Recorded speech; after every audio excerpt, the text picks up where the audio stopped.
County Council and Development Services staff have reviewed the proposed development agreement and have no issues with the document as proposed.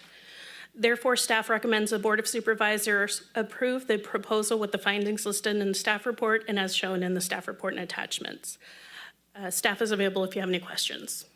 I would just ask the staff if we could bring up page 413. It's a map that shows the properties we're talking about.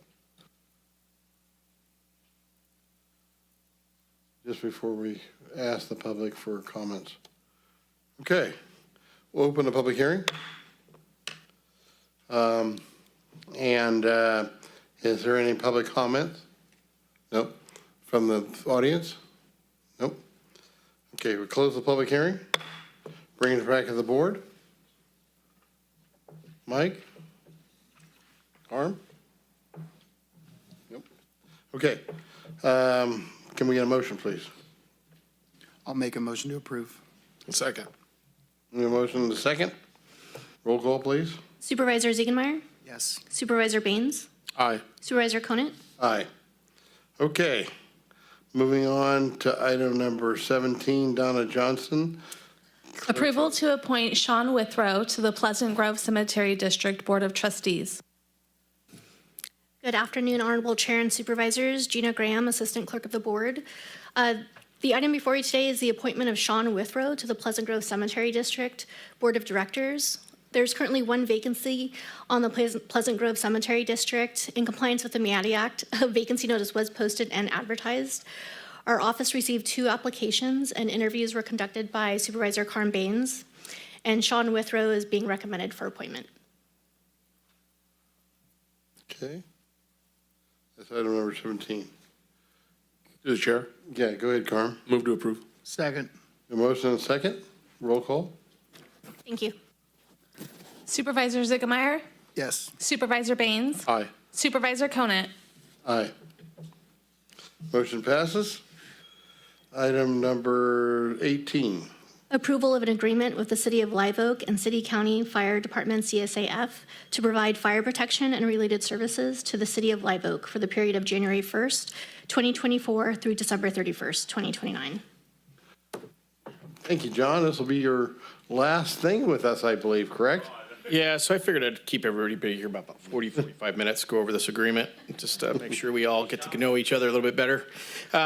Honorable Chair, members of the board, what you have in front of you is an agreement that has taken about 2 years to get to this point, but we feel that it's a great agreement. It continues our relationship with the City of Live Oak for fire services that has been extremely positive. I feel that this agreement negotiated by myself and CEO Smith has really just extended and ensured that we are not losing any funds in the agreement that we have with the City of Live Oak and ensuring that we have a good level of service being provided to the constituents. So I just want to highlight some real quick things with this agreement. We continued along with services at the level that we did. And with that, we went from a 75% of services being paid for by the City of Live Oak to an 85%. And then we also are getting all of the cost for one battalion chief being covered by the City of Live Oak. That's 100% of cost. Previously, they were paying 1/3. So this is a good change. It's allowing us to free up some funds within the Service Area F budget to hopefully work forward and use it for better things in the future. I'm here for any questions, and CEO Smith's here if there's any other questions on the agreement. Any questions? No, I just want to comment. I want to thank the City of Live Oak. I want to thank John and our CEO, Steve Smith. It's a great contract. So hats off to the City of Live Oak and their city council members and you, John. Thank you. Carm? Move to approve. Motion? Second. Motion and a second. We forgot to ask if there are speaker cards on this item. No? Okay. We have a motion and a second. Roll call, please. Supervisor Ziegenmeier? Yes. Supervisor Baines? Aye. Supervisor Conant? Aye. Moving on to item number 19. Approval of a salary range adjustment for the Chief Deputy District Attorney for Management 51 to Management 55, and approval of a related salary range adjustment for the District Attorney. Good afternoon, Chairman and honorable members of the board. Veronica Baumgartner, Interim HR Director. The Human Resources Department received a request from the District Attorney's Office to review the Chief Deputy District Attorney classification and salary in preparation for a new recruitment. We found there is a little pool of viable candidates, and all areas within our surrounding counties and the state as a whole are sharing the same small recruitment pool. A significant salary adjustment is necessary to recruit any possible candidates for this really crucial position in the DA's office. The position was previously filled with an internal candidate who has since left after 4 months of being in the position for outside employment. We since opened the recruitment. However, we have received no qualified candidates. Feedback from some of the potential candidates have confirmed that the salary is much too low for the amount of work that is needed to be done. We conducted a salary survey of our 7 comparable counties, and we found that this position is approximately 37.7% below our comparable market. The change that we're requesting here today will bring the salary range for this position to approximately 13.8% below market. Increasing this will result in related adjustments to the compensation also for our elected district attorney per section 4.1.2 of the Sutter County rules governing employee compensation, benefits, and working conditions. The salary schedule for our elected department heads shall be maintained so that their base salary at step 1 shall be at least 10% higher than the base of their lowest, comparison of their next highest paid subordinate in that classification. The fiscal impact, the salary range for the Assistant Chief Deputy District Attorney amounts to $25,981 per year, and there will be no fiscal impact for this fiscal year as the position has been vacant and there has been sufficient salary savings. The change to the salary range for the district attorney amounts to $25,109 per year, and these will be absorbed within the existing budget authority for the department as well.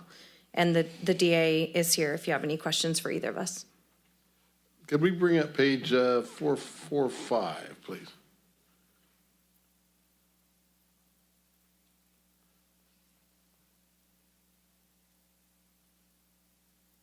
There it is. That's the salary survey that you were talking about, and it's pretty obvious from looking at that in Butte County, the chief deputy district attorney makes $14,700. You know, it's pretty low salary schedule on Sutter County, and I agree with what you guys are doing. Any questions from the board? No, I just want to say that, this is something I do support, but at the same time, this is something I expect. I know we wear a lot of hats. I mean, as a supervisor, I wear a ton of different hats. And, it's going to get really tight, really, really tight. So, and I know this is what we have to do to get out there and get some really good candidates and get them in to work with us and be part of our team, but we're going to expect a lot of them, a lot out of them. And I'm hoping we get some good qualified guys out of this, ladies out of this or whatever. And, but I do support it. Through the chair, Yeah. move to approve. Did our DA want to say it?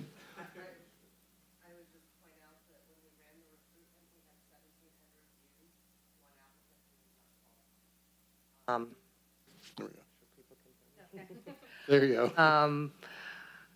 I physically can't do it all. So we need this. Thank you. Carm, you got a motion? A motion to approve. Second. A motion and a second. Is there any speaker cards? Nope. Roll call, please. Supervisor Zagenmeyer, Yes. Supervisor Baines, Aye. Supervisor Conant, Aye. Moving on to item number 20.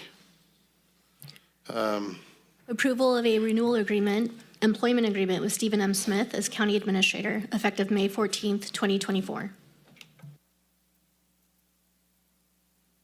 On August 27, 2019, the Board of Supervisors appointed Steve Smith to the position of County Administrator and appointed him for a 3-year contract. On January 15, 2022, the board approved a 3-year contract renewal with Mr. Smith. The proposed agreement supersedes this previous agreement. Mr. Smith has more than 21 years' experience in county government and has been employed with Sutter County for nearly 15 years. Beginning in 2009 as a deputy county administrator, in 2006, he was appointed as an interim assistant county administrator and promoted to that position in 2017, and has since served as CAO since 2019. And he has served in all capacities and with every department in all of those roles that he's had. During his tenure, he has built a superb department head team with very limited resources. He empowers our employees to excel beyond expectations with results in impactful projects such as the mental health first aid film, the award-winning project, many award-winning projects, and programs such as Harmony Village and the Join Us program.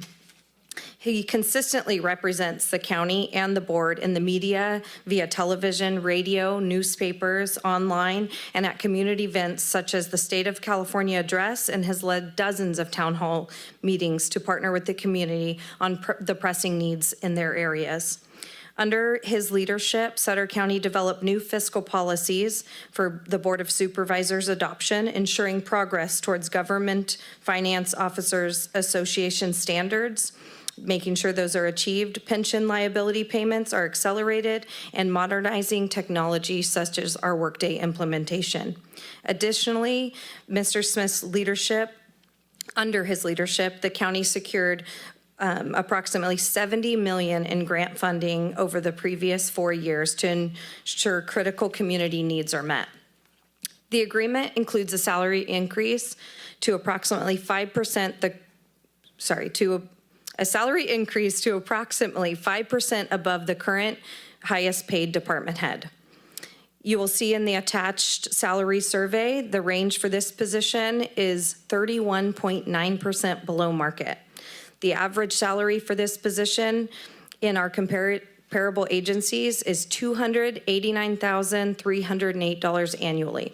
The attached agreement initially sets the salary at $245,609, which is approximately still 15% below market, and does provide for an increase in 2025 and 2026.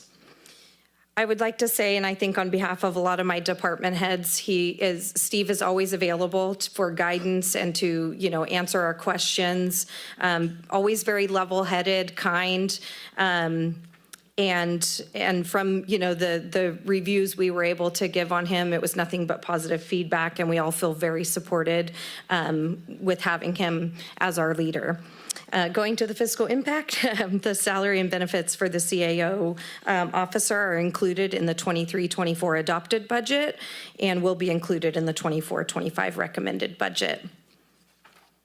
And I'm happy to answer any questions. Any questions from public, any speaker or nothing? Mike?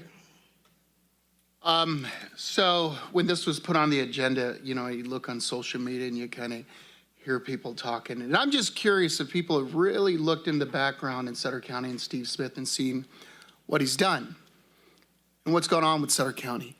6 CAOs in 10 years before Steve. 6. When I came on, we had Scott. And I worked with Scott a little. And then Steve came on as interim. We fell in love with the guy. Department heads, everyone fell in love with him, with his leadership, with his ability just to he does the research. He helps you out with the research. He's there for the late night calls, middle of the night calls. He's last guy out of the office. It's Friday at 8:30. He's still in the office. Once again, wears a lot of hats, just like the rest of us. I've been to many conferences over the last 5 years. I've met a ton of CAOs from many different counties, large and small. And there's not another one out there that cares for his community like Steve there. I can guarantee you that. And there's some good ones out there, but we're very lucky.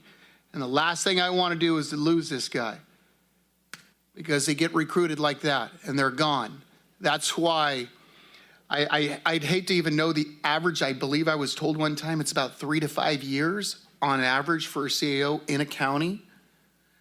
And they just get plucked up because they're, at any given moment, out of the 58 counties in the state of California, there's always 2 or 3 openings, I believe. But it is, it's incredible. And the last thing I want to bring up, 3 times he had the chance for a pay raise, 3 times, and all 3 times he denied us. And this time we didn't want to deny him. This is something that we, with the negotiations and so forth, we felt it's what we could do. It was very responsible for us as county stewards to keep this individual in his leadership role. And hopefully he sticks around for another 10 years, I'm hoping. All right, that's it. Thank you. Carm? Yes, I haven't had an opportunity to work with any other CAO in this capacity. I'm just finishing up my 4th year as a county supervisor. And I'll tell you, it's been a true honor and privilege to work under your leadership. I mean, you've always been the voice of reason. I'm very level-headed, but I see what you do in the administrative office, the people that you've surrounded yourself with, and the amount of respect that you have for your fellow colleagues or your employees and the respect that they have for you. So this has been a long time and it's coming. Sorry it's taken this long. Wish we could offer you more, but it's the least we could do right now. And so I'd like to move to approve item 20. Before you do that, Carmen, I'd like to say a couple things. Huh? I just did. No, I know, but I'd like to say a couple things. You can say a couple things. I haven't had a chance yet. I always let you guys go first. First of all, I'd like 449 brought up page. But Steve, I want to say that it's been an honor and privilege working with you. And, you know, Steve we had a revolving door here before Steve came in this county. And it wasn't good for our community. And there's not a single department head, I don't think, that loves and respects Steve because he works with them to find solutions to difficult problems at times. And I'd like to thank him for all of his work in the past. And we have a motion by Supervisor Baines. Through the chair, I'd like to, I forgot the most important thing. I just wanted to thank your family for their support, because I know what it's like. I mean, literally, when he's on vacation, or any of us, anyone here, departments, when you're on vacation, you're still helping with accounting. You know, it might be a quick text back or whatever, or something, but your family puts up with a lot of it.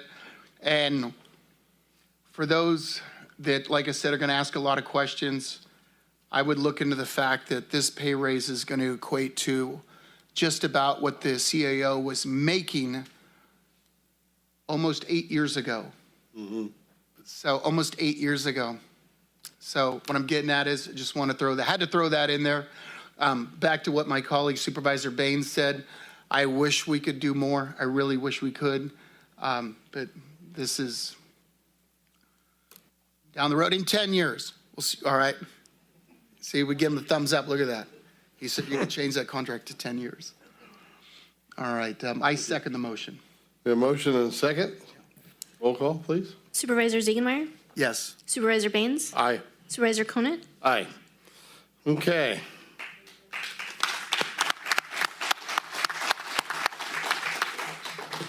Now we have Scott Powell, Economic Development Director, presentation overview of economic development for Sutter County.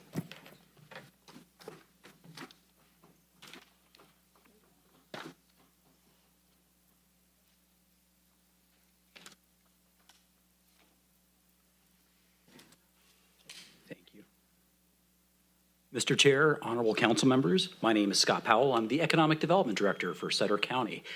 Per council member, board member Ziegenmeier asked for a presentation on economic development. So going to take you through a handful of slides. I was told I had 8 minutes, and I figured I'd go about 10x over that. So in all reality, be about 10, 15 minutes here. So appreciate your attention to this. The goal is it'll fall somewhere in between. You liked it as well as Hamilton. You'll want to watch it again and again. And it was a colossal waste of the next 12 minutes of your life. So with that of trying to put together a program, looking through the looking through the board's priorities, and there's three here that are really going to kind of speak to what I'm going to be talking about today. And to quote Peter Drucker, "What gets measured gets done." So you'll see at the end, which goes to bullet number 2, you'll see a scorecard to kind of measure the progress we're making in economic development, and using that really as a baseline to establish a program for when we're starting from zero. Number 1, clearly I'm here, so we can already cross that one off, and working on some land entitlements as well when we start talking about the attraction piece about site readiness as well. So with that, moving on.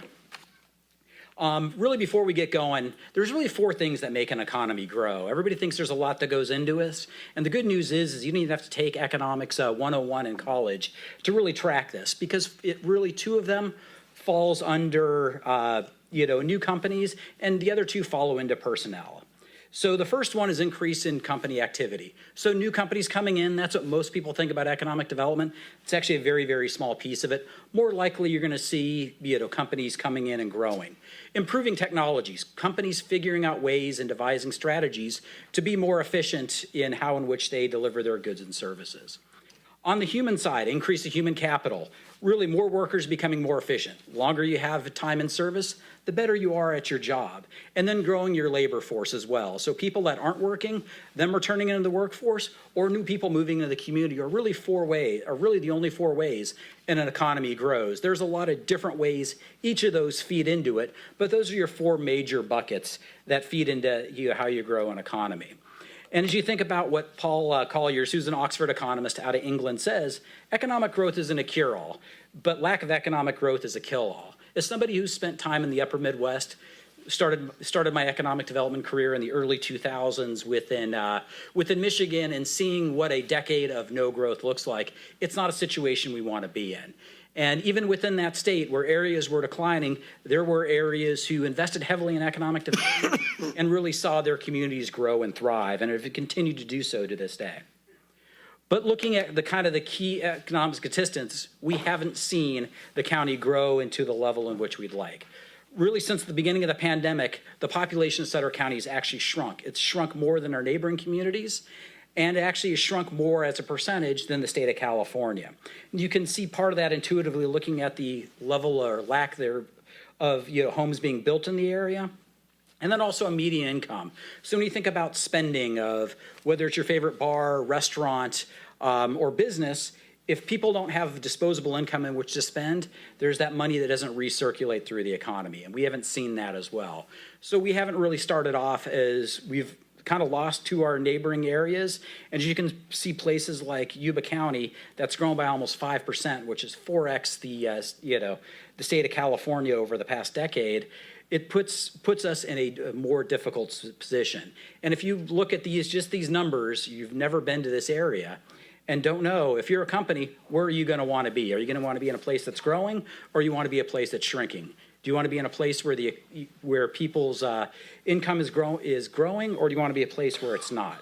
And so we need to really be thinking about how do we change the trajectory of our economy to change these type of things.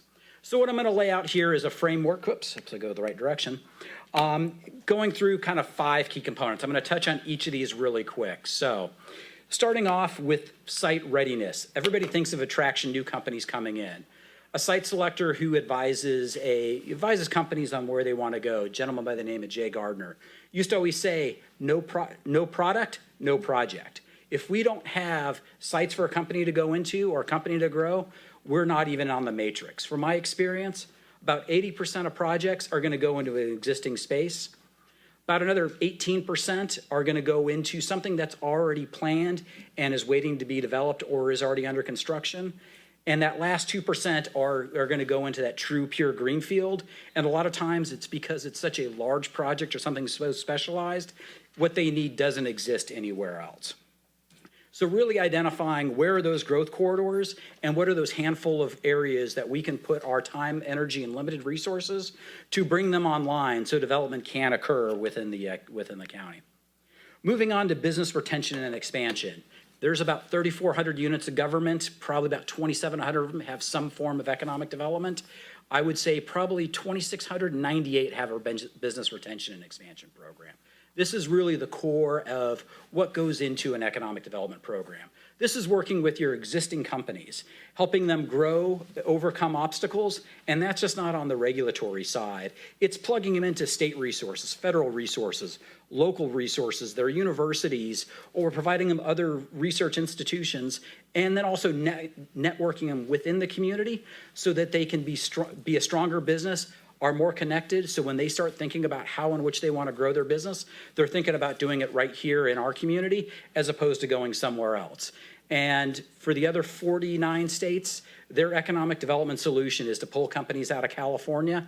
We need to be very, very deliberate in growing and retaining these businesses and helping them survive to ensure that we have businesses that'll be here to continue to grow. With that as well as marketing. And this really comes down to, you need a front door, website so people understand who you are, your value proposition, how in which to connect, but also that search engine optimization. Being we're the only Sutter County in the US helps, but absent that, it's like we don't even exist. So getting this set up in a thoughtful and strategic way is vitally important. And this also communicates to, as a lot of times I'll hear electeds talk about, well, my community is open to is open for business. We're open for business 8 to 5 Monday through Friday. You need to be open to business, to be able to communicate how you can help a company be successful, and so they can see yourself and themselves in your community, not the other way around. And that's really changing a mindset in everything you do within the DNA to be open to business as opposed to being open for business. Workforce development. This is vitally important. It's becoming a lot more important in the economic development world, but this really goes to how do we invest into our human capital? How do we retain those graduates coming out of high school and our college system to keep them here? Because they are going to be those that are sitting on the dais, those that are working for the community and doing everything else there. That is going to be our best source of future labor, is retaining those individuals. But also too, how do we upskill and train those individuals so that they're workforce ready to be that workforce that our companies need, and allow them to move up the income chain, to get off social services and to provide a living wage for their families as well. And that comes from enhancing their skills, which communicates into a larger and more robust economy. So first and foremost is really understanding what programs are there, what are the needs of our businesses, start defining those gaps, and then marrying those two together. And then finally, revenue enhancement. This isn't a traditional economic development function, but as we heard multiple times, we all get to wear many hats. So I've spent some time as a lobbyist, granted, at the state level. So truly focusing and aligning our efforts as a county and making sure it aligns and figuring out where those opportunities align within the state and federal resources as well. And making sure that we're strategic and tactical to go after those funds it's not going to offset any revenue shortfall, but it's going to enhance how in which we deliver vital government services to our constituency. So, from this, I know, the chair and Supervisor Baines were in Washington, D.C. We submitted four congressional project funding requests to our congressional delegation, worked very closely with multiple departments, specifically on this one, our sheriff's office, fire, emergency management, community development on Robbins, our district attorney and our health and human services, and our budget team with the CAO's office to come up with four and build out that justification. They've been submitted. We're hoping, fingers crossed, we'll hear on the top two by the end of the month, and the next two, hopefully by the 4th of July, as it's going through our congressional process. So something that we want to continue to do and refine and come up with a strategic funding plan so we can be a little less ad hoc and a little more strategic when we do this next year, the year after, and and also identify those opportunities that we're not catching now.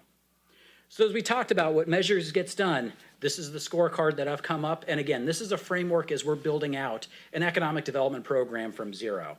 Some of these numbers might seem a little soft, some might seem a little aggressive, but until we get out there and start doing it, we're not sure where this is going to be. So spending the next really 12 to 15 months building that out, and then coming back with, this is a thoughtful and deliberate strategy on how and which we're going to keep evolving the economy within Sutter.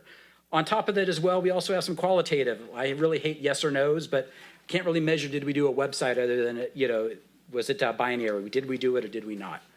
coming up with some growth corridors, probably around Highway 20, to figure out where are other areas in a county with 70% of floodplain. Development only makes sense in a handful of areas. So let's be strategic on those, laser focused, and marshal our resources across departments to make those become a reality. So, going forward, ways in which you can help me do my job better. I know everybody on this, on the board can measure their time in this county by generations. I measure mine still in weeks and days. So introductions, I know the market well through the greater Sacramento area. I've got great contacts nationally. I need your help with those locally. Educating me on some of the backstories of what goes on, who's who, and why things are the way they are. Properties that aren't on the market, help me understand where those are and bring those on.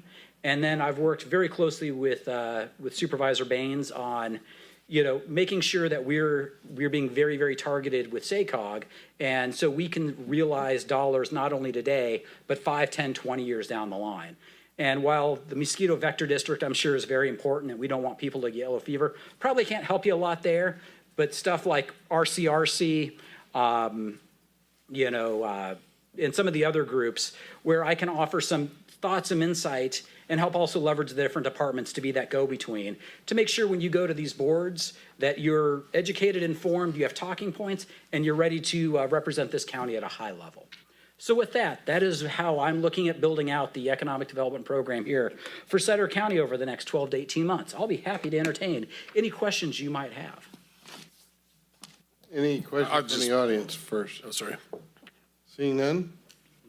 Gorm?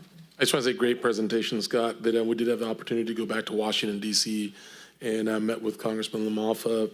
For the first time, we talked about the community project funding and the 4 that you brought up there. I think we had great presentations.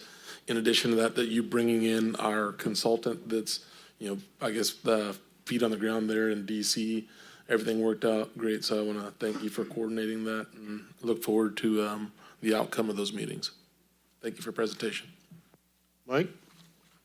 I just want to say, great job, Scott, so far. Scott, when he first came in here, he said, Mike, where should I first start? I said, with the Farm Bureau. I said, we got to start with the Farm Bureau because it's very imperative, because we are an ag-based community. But at the same time, we have to have some sort of growth. And I know houses, but I didn't say houses. I'm talking some sort of commercial industrial growth. I want good paying jobs here in Sutter County. I know a fast food job, $20 an hour, but we're talking great jobs, and we could have that here. We have areas that are not in a flood zone, but like we mentioned, along Highway 20, that's out of a FEMA flood zone, but we work hand in hand with the Farm Bureau, and we see what makes sense to the county to hold the community, and we work with something. But he's been in a few meetings that we've arranged. Once again, you wear a lot of hats. Scott, love it. Great job. Keep it going. Like I said, we'll see where we're at here in the next few months, but a lot of good things happening. Perfect. So Scott, I just had a couple questions. What do you think are our greatest opportunities and our greatest challenges in the next couple of years for economic development? So, Chair, I think some of the, the greatest opportunities is really figuring out where do those sites, specific sites go for real estate. Sutter Point especially, but looking at where does infrastructure make sense, and an understanding right now that industrial is slowed at 7% interest rates. It's really tough to build a $100 million building. But that actually plays to our benefit because that gives us time in which to go through and make sure we can drag infrastructure or come up with some strategic ways in which to bring those on. The struggle of it as well is we don't control a lot of that infrastructure and coming up with it. But, already spending time with, with Neil and Arwen and coming up, what are some creative ways we can come up with ways in which to bring land into the, onto development and make sure that it's ready for these opportunities, is a way in which we can overcome those challenges. But given that lack of development, everybody said the challenge is we have 70% of floodplain. Well, that's great. We know we've got 30% of the land to work with. So, I used to be a stockbroker in my previous life. And we were taught if you give somebody more than 10 options, they won't make a choice. So we've already taken off 70% of those choices. So it gives us that opportunity in which to run. I think some of the other challenges is really workforce. Same thing of being financially challenged. The Workforce Investment Board, is running programs that were designed in the 1990s to get people that couldn't find a job and get them into the workforce. Unfortunately, you're training people for poverty wages. That's not our workforce board's problem, that's everybody's. So how do we take those and look at not only what they're doing in the community college, but what is Calbright doing? There is major emphasis on the apprenticeships. What are our unions doing? And being thoughtful and strategic and deliberate. The fact that we're so well connected and interconnected in this county provides a great level of opportunity that a lot of our bigger counties aren't going to have the opportunity to leverage. Okay, thank you. Any other questions for Scott? Seeing none, thank you, Scott. Thank you guys very much. Okay. Next is item number 22, Steve Smith, the county administrator, approval letter of support for Habitat for Humanity Yuba-Sutter be chosen as host for 2025 Jimmy and Rosalind Carter work project.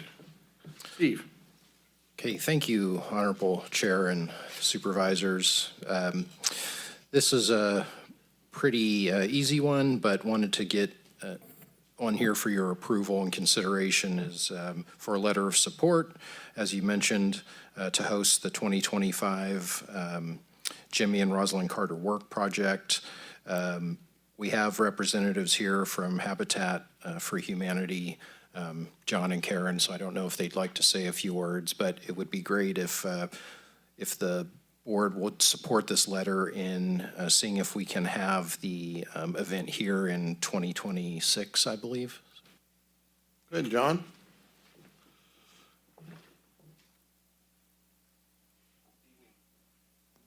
Evening, Board. Yeah, this is a really rare opportunity for Habitat for Humanity. It is a East Coast company, and you see Carter builds throughout the East Coast pretty normally.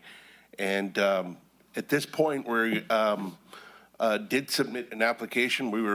You have to be invited. We were invited by Habitat International. Just to kind of put a bit of a scale together, when you see a Carter build, you're essentially trained to build 30 to 36 homes in 5 days. It's a major spectacle, takes a huge amount of planning and a lot of support. And so this would cause the people that are now representing Jimmy and Rosalind are Garth and Tricia, and they would cause other celebrities to come with them, as well as corporate heads for, it's pretty normal to see CEOs for FedEx or Home Depot. They'll bring a whole team into the community. We don't have enough places for them to stay, so we'll show them everything that we have on both sides of the river to get this kind of a team to be here. And we'll have a week with them, and it's just an opportunity we think would be, putting us on the map, our community as a whole. The property that we're looking at is surplus land that the County of Yuba had in the Park Circle area next to Yuba College. So it'll be a setting where they're going to convert a park. We'll replace the existing park with new, but there'll be 75 lots when built out and all affordable housing. I actually think it'll fit really well with Beal housing needs that they have for staff out there as well. So this letter of support joins a letter of support that the County of Yuba produced. Supervisor Baines helped get the ball rolling on this, and it just shows the folks from Habitat International that the community is able, we have capacity, we could do this. And I just want to caveat that with, they responded in saying that we were in the top 3 of the finalists. Normally it goes to big urban centers, but we got their attention and they've changed and are designating specific rules set aside for Carter builds. And so they're going to come out and visit anyway, and we're going to have people from HCD at the same visit. So we're really excited. To us, it's a huge transformative moment. Yeah. I think that's great, John. I think it's really great that all the work that Habitat Humanity's done for our local community, for housing, for poor and disadvantaged people. It's absolutely incredible, and this is one more step in that direction. I make a motion to approve. Second. We have a motion and a second. Any speaker cards? Seeing none. Roll call? Supervisor Ziegenmeier, Yes. Supervisor Baines, Aye. Supervisor Connett, Aye. Okay, thank you, John. Steve, anything that you would like to add? Yes, thank you. So for announcements for today, a couple things. Earlier, the board approved in the consent calendar that the budget hearings would be moved to June 18th at 10 a.m. Previously, they were going to be August 20th. They're here in this building, but just wanted to make sure the public was aware of that. Also, we do, it wasn't on the agenda because it was last moment, but we have an opening on the Natomas Basin Conservancy Board. Those are difficult to find at times. I think there's a stipend for that one if anyone's interested, but looking for some good citizens to serve on that. And then I also have a statement, a very brief statement from Supervisor McKelly he'd like me to read on his behalf. To my fellow citizens, I want to apologize for my absence from responsibilities as county supervisor these past several weeks. Until recently, I've been undergoing treatment for several serious medical conditions in a hospital in Sacramento. I was hospitalized for nearly a month due to procedures and complications from those procedures that resulted in the unexpectedly long stay. Although I have been released from the hospital, I continue to heal and have necessary medical appointments. I want to assure those of you in the 1st District that as soon as I am healthier, I will return to my full duties as supervisor and vice chair. Thank you for your understanding. So, Thank you. it was good to see, I did get to see Nick the other day and hoping he'll be able to come to the next meeting. And I also, aside from that, wanted to thank the board for your confidence in me and for the support of the department heads and all county staff over the years. I've been here 15 years, and it is an honor to work here, and we have significant challenges that we face as a team, and I just appreciate everyone's dedication and hard work, so thank you. Let's let Bill introduce himself and have a few comments, please. I'm Bill Vanasek. I served as the Assistant County Counsel in Sutter County from 2007 until 2019. I subsequently went to Glenn County and was their county counsel for 5 years, and I'm back now, and I'm very happy. Everybody has made me feel very welcome, and it just made me realize that this is absolutely my home, and I'm very happy to be back. Thank you, Bill. It's nice to have you back. And it's kind of funny, my son is disappointed that he left up in Glenn County because Bill used to work with my son in Glenn County, or used to. He says, it took me 4 years to train him, and now he's gone. So anyway, but nice to have you back, Bill, and we will look forward to working with you in the future. Thank you. Now we have district reports. Want to go first? Yeah, go ahead, Mike. All right. So I want to close in memory of William Filters, a longtime farmer, Sutter County out of Live Oak, passed away last month. And Hyman Chaim of Marysville, 86. Always there in the store when you roll into Union Lumber to buy a firearm. Great guy to talk to. Very sad. I know we're all going to want to close in memory of Roy Whitaker. I just want to talk about Roy. I first met Roy when I was 18. Roy was on the the Yuba-Sutter Mule Deer Foundation. And my nephew said, hey, you ought to go help Roy out and be on the committee for this foundation. So I said, all right, why not? And that's where I learned so much from Roy on from how committees work, how the dinners work, fundraising, and so forth. That's where I met Jim Whitaker and so forth. And I met a lot of friends that I have today just from Roy, from one guy opened up. It's crazy. You meet one individual that opens up the world to so much, and that was Roy. So great guy. Bought a lot of firearms from him over the years at Ammo Outlet. Spent a lot of time in there hanging out. So just awesome guy. And then we have Christ Dokos. He was a longtime coach for 38 years, taught and coached. I mean, we're talking from Marysville, Lyndhurst, Yuba City, Yuba College, College of the Siskiyous.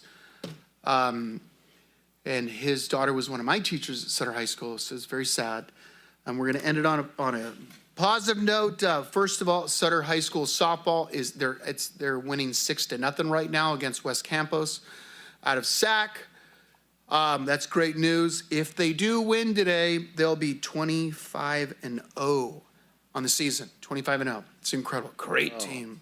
Amazing. Sutter baseball team beat Houston yesterday. So they got their star pitcher, Jagger Beck, pitching tomorrow. So it'll be a home game. So if they win, they'll be playing in the championship game and playing the same team they played last year. So that's huge. So they got their ace on the mound tomorrow. They got a couple aces, but Jagger's got a full ride to Hawaii University. So we're excited for him. So that's going to be great. And then I'd like to do a plaque for both those teams because they won their league championship. And if they win their section, just vote on that now. And if they win their state. But we got to do something for Michelle Blake, who is now Dr. Blake. Yeah, she just graduated with her PhD last week, flew to LA. That's huge. That's a big accomplishment, doing all that in the little time that you don't have. So congratulations to her. It's great to see people in Sutter County doing well and expanding that education and so forth. But that is it for me. Thank you. Carb. All right, I'd like to close in memory of Karen Lee Lamalfa. If we could please have a letter of sympathy and condolences sent out to Doug and Jill. Also, I'd like to be added to the letters that can be sent to the Filter family and Chime families, please. And Roy Whitaker, I'd like to see something more than just a letter of sympathy and condolences go out to his family. I don't know if the sheriff's department is someplace where it's appropriate to have some type of recognition for his 2 decades of service to the department, but also to this community. And I'll leave it to our CAO to figure out where and what is appropriate in form of some type of something that's there for us to remember his services. And if that's not the right place, maybe at the museum or something. But if we could please consider that. And that's all I have. Okay. Through the chair, I would support that same. Yes, I think that'd be something like in the evening time or even something towards lunch, invite, colleagues and so forth. We should honor our former sheriffs and so forth. A lot of years of service there. Yes. Okay. That's a great idea, Carm. I'd just like to do a couple things. I have 3 items. I'd like to request a plaque in recognition of Charlotte Cookie Amaral for 50 years of service volunteering for the elections department. I'd like to do a plaque for her. And then back to Hyman Chime that Mike brought up, died at the age of 86 in Marysville on May 6th. Arrangements under direction of Livin Sullivan, funeral directors. And Hyman was just a great guy. I guess we could all wish we could pass away in such a manner. He pulled into his driveway and passed away in his car. But great guy, funny, great stories to tell always. And that business there, I might be wrong, but I think it's 150 years, and most of it in his family. I think his grandfather was initially involved in it and didn't start it, but with another guy, and then bought him out. So pretty incredible story there of that family. And Harry's taking over for now. So, and then to Roy Whitaker, you know, Roy, we knew him as a sheriff, but we also knew his son, Jim, was a board member here for many, many years, I think almost 20 years on this board. Roy is a dedicated public servant and beloved former sheriff of Sutter County, passed away April 25th, 2024, surrounded by his family. He was 84 years old. He graduated high school, and Roy answered the call to serve his country in the United States Army and stationed in Panama. He not only served his nation with honor, but also founded the love of his life and formed a marriage and a union, and was blessed with two wonderful children, Janet, Tracy, and Jim.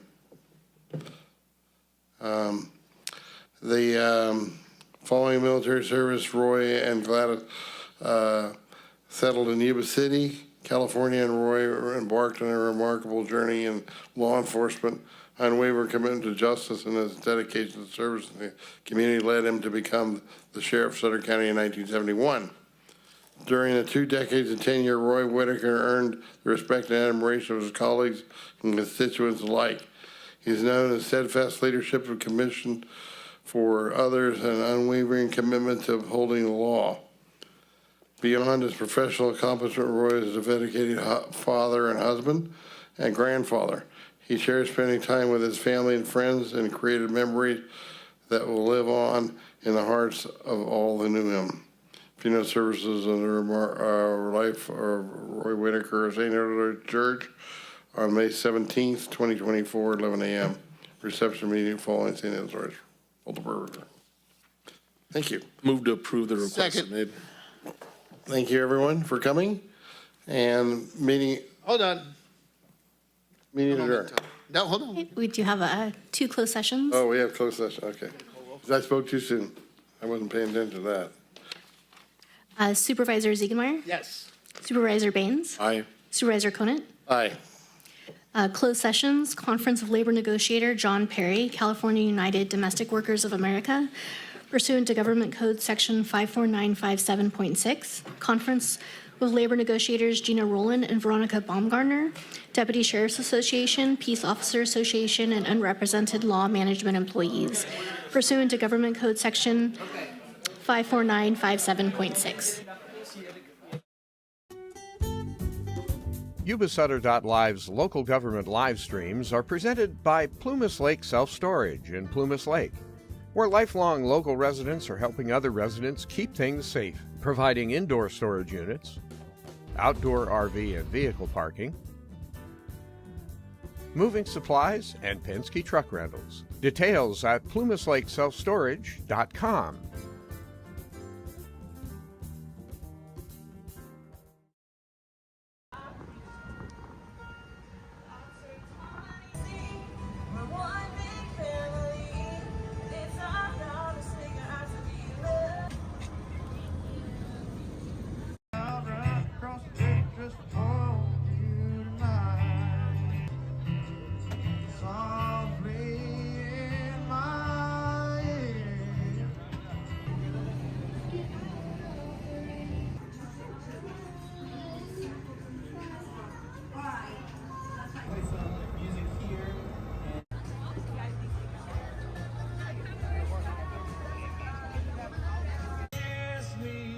Smile for me.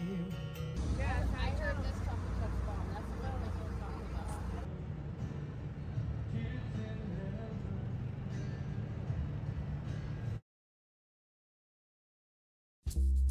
In the heart of Yuba County's wine country lies a quiet estate, surrounded by tall pines, a lake with waterfowl and fish, and room to party, eat hearty, engage in nuptials. I do. Sit quietly by the fire pit and sample Yuba Foothills Vintner's finest. Frenchtown Inn, just 38 minutes from Marysville, a world away from cares. Hi, I'm Neil Goforth of Comfort Keepers of Yuba, Sutter, and Nevada counties. Caring for elders or even yourself has challenges. Comfort Keepers of Yuba, Sutter, and Nevada counties can help you address today's issues and plan for tomorrow, with in-home and specialized care for you or your family members. Call us at 530-749-8255 8800. Comfort Keepers of Yuba, Sutter, and Nevada Counties.